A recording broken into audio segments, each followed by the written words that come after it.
কিচ্ছু ভাল লাগে না। আচ্ছা আপনারাই বলেন তো, আমি কি দেখতে কম সুন্দরী? ভিডিও করতেছি তো ভাই, আচ্ছা, সামনে আমি দায়িত্ব জান দেখতে না অল্প লোকজন। আচ্ছা আমার বাবা মা একটা বিয়ে দিয়েছে উজবুকের সাথে, না আছে রসকস না আছে ঠোসঠাস। সেই সন্ধ্যাবেলায় যায়, সারা রাত পুরি থাকি, কিচ্ছু বুঝি না। আসে সেই ভোরবেলা, এসে শুধু মুড়ির মতন পড়ে ঘুমায়, আর নাক ডাকি ফুসফাস। ওই যে নবাবজাদা আমার স্বামী এবার ডাকছে, তার সেবা করিতে হইবে।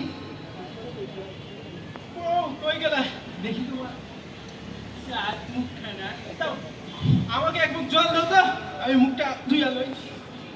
আচ্ছা স্বামীর মুখের উপর না করা নাকি শাস্ত্রে আছে পাপ, এবার আমি না করলাম, পারবো না। এত কেন, কি হয়েছে কইবা তো? চেতবো না তো কি করবো? বাবা মা তোর সাথে আমার বিয়ে দিচ্ছে কেন বলো তো?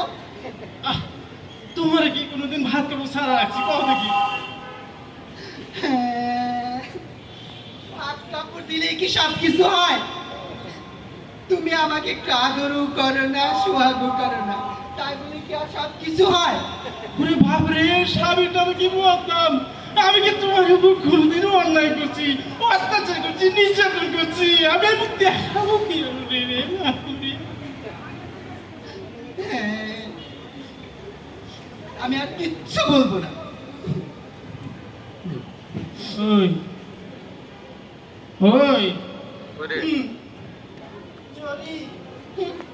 ওই চরি, বুঝছি তো, চলো কোথায়? আমার লাগে মানসিক শান্তি পেতে ঘরে। যত আহ্লাদি ঢং, চলো না গল্প করে। দুপুরে তার সাথে যাবো আমি ঘরে। পিড়ি উতলে উঠতেছে, পারবো না।